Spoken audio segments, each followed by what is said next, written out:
ایک حدیث پہ عمل کیا جنت کی بشارت مل گئی، اور دوسری طرف عبداللہ ابن مسعود کا یہ جو فتویٰ ہے کہ جس نے حدیث کے معلوم ہو جانے کے بعد بھی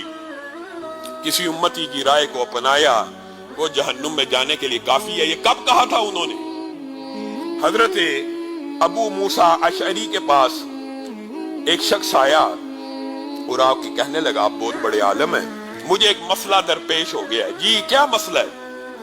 مسئلہ یہ ہے کہ ایک میت فوت ہو گئی ہے، ایک میت ہے، دنیا سے ایک شخص چلا گیا ہے، اس کی ایک بہن ہے، اس کی ایک بیٹی ہے اور اس کی ایک پوتی ہے۔ اس کی ایک بہن ہے، اس کی ایک بیٹی ہے اور اس کی ایک پوتی ہے۔ یہ جائیداد کیسے تقسیم ہوگی اس میت کی؟ ابو موسیٰ اشعری سوچنے لگے اور کہا میرے پاس اس مسئلے کا بالکل ہو بہو اس کے مطابق حدیث کا علم موجود نہیں ہے اور میرے پاس اس کا مکمل نالج موجود نہیں ہے، لیکن میرے پاس رسول اللہ کی ایک حدیث ہے اور ایک حدیث کا مفہوم موجود ہے، وہ یہ ہے جب قریب والا زندہ ہو تو دور والے کو نہیں ملتا۔ اس سے مراد یہ ہے اگر باپ زندہ ہو تو دادے کو تو نہیں ملے گا، اگر بیٹا زندہ ہو تو پوتے کو تو نہیں ملے گا۔ ابو موسیٰ اشعری ایک حدیث سے اجتہاد کر رہے ہیں، قیاس کر رہے ہیں، لیکن قربان جائیں صحابہ کی عظمت کے اوپر بھی انہوں نے کہا میری نظر میں اس جائیداد کے دو حصے ہوں گے، ایک بیٹی کو مل جائے گا اور ایک بہن کو مل جائے گا، پوتی کو محروم کر دیا جائے گا۔ انہوں نے یہ فتویٰ دیا لیکن ساتھ میں رک گئے اور کہنے لگے میری بات سن، یہ میرے فتوے کو تو نے نہیں ماننا اس وقت تک جب تک تو عبداللہ ابن مسعود کے پاس نہیں جاتا، اس کے پاس وراثت کا بڑا علم ہے، اس سے جب تک فتویٰ نہیں لیتا میری بات کو لاگو نہیں کرنا۔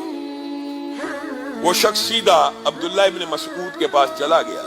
اور عبداللہ ابن مسعود نے اس سے مسئلہ پوچھا تو اس نے ساری بات کو بیان کیا کہ ایک بہن ہے، ایک بیٹی ہے، ایک پوتی ہے، جائیداد تقسیم کیسے ہوگی؟ تو عبداللہ ابن مسعود نے کہا ہاں رسول اللہ صلی اللہ علیہ وسلم کے دور میں بھی ایک ایسا کیس آیا تھا، رسول اللہ کی بارگاہ میں پیش ہوا تھا، رسول اللہ نے جائیداد کے 6 حصے کیے تھے، 3 حصے بیٹی کو دیے تھے، 2 حصے بہن کو دیے تھے اور 1 حصہ پوتی کو دیا تھا۔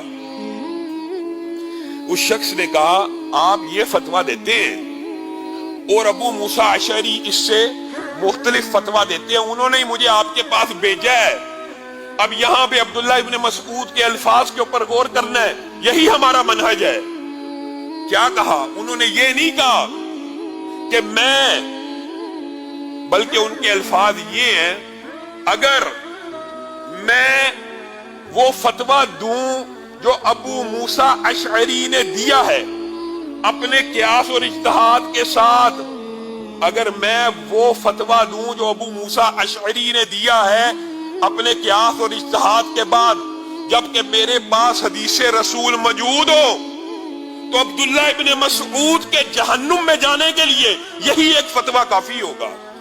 انہوں نے یہ نہیں کہا کہ ابو موسیٰ اشعری معاذ اللہ جہنم میں چلا جائے گا، انہوں نے اپنے بارے میں کہا ابو موسیٰ اشعری کو تو قیاس اور اجتہاد اور حدیث کے علم نہ ہونے کی وجہ سے جو انہوں نے فتویٰ دیا وہ ان کی رائے ہے، ان کا قیاس اجتہاد ہے۔ اگر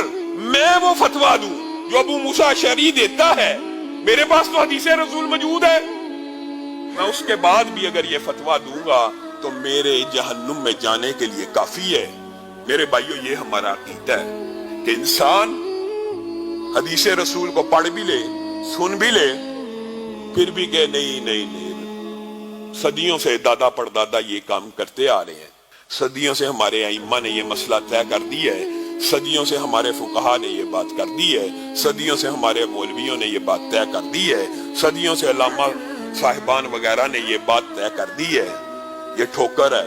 یہ غلطی ہے۔ جس کے پاس حدیث رسول موجود ہو پھر وہ اس کے اوپر عمل نہ کرے،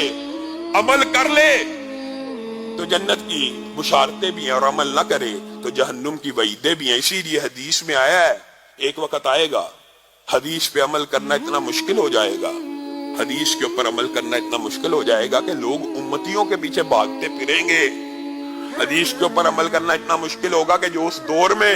حدیث کے اوپر عمل کرے گا اس کو 50 صحابہ کے اعمال کے برابر ثواب ملے گا. آج ہم اگر دیکھیں تو حدیث کے اوپر عمل کرنا بڑا مشکل ہوتا چلا جا رہا ہے. پھر بھی امت کے اندر ایک گروہ موجود ہے جو حدیث کی اہمیت کا، فضیلت کا قائل ہے، لیکن آپ نے اکثریت مسلمانوں کی دیکھی ہوگی وہ وحی الہی سے دور جاتی جا رہی ہے. اور انکار حدیث کے جتنے فتنے ہیں، الہاد کے جتنے فتنے ہیں اور ختم نبوت کے منکرین کے جتنے سلسلے ہیں، ان سب کی بنیادی وجہ یہ حدیث کا انکار ہے.